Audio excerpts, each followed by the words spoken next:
የሩታ ፋሚሊ ነን የሩታ ደጋፊ ነን የምትሉ ይሄንን ቪዲዮ ላይክ በማድረግ ሼር በማድረግ ሰብስክራይብ በማድረግ የሷን ደጋፊዎች ማየት ፈልጋለሁ።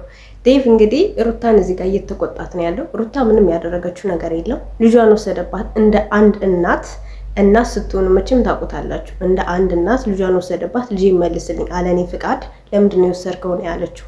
ስለዚህ ምንም ያጠፋችው ነገር የለም። እዚህ ጋር ምንድነው ስህተቱ? አንተ እሷ ጋር መተህ የምትጮህበት ምክንያት ምንድነው ስህተቱ? ማስጠንቀቂያ የምትሰጥበት ምክንያት ምንድነው ስህተቱ? የእሷ ስህተት የት አለ? እሱን አትቆጣም? ልብ ካለ እሱን ነው መቆጣት። ምክንያቱም እሱ ከሌላ ሴት ጋር ሸሸ ገዳሜ እያለ ኢቭን ልጁን አቅፋ የነበረችው ፍቅር ነች።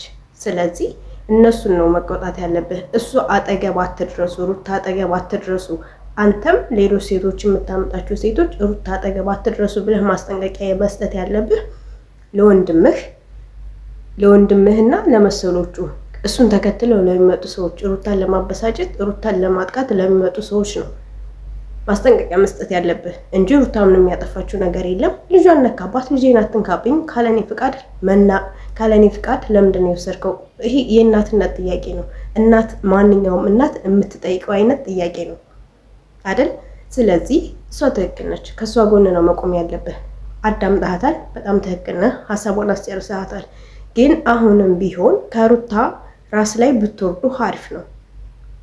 እሷን እያጠቃችኋት ነው ያላችሁት። ሩታ ሲጀመር የማይባሉብሽ ቦታ ባትሄጂና ራስሽን ብታስከብሪ ባይ ነኝ። በልጇ ደግሞ ድርድር የለም። ማንም እናት በልጇ እንደማትደራደረው ሁሉ እሷም ትክክለኛውን መንገድ ነው ያደረገችው። ስለዚህ እሷ ጥፋት የለባትም። ውድ ቤተሰብ ይሄንን ቻናል ሰብስክራይብ፣ ላይክ፣ ሼር ማድረጋችሁን እንዳትረሱ። በአዳዲስ ቪዲዮዎች ተመልሼ እመጣለሁ።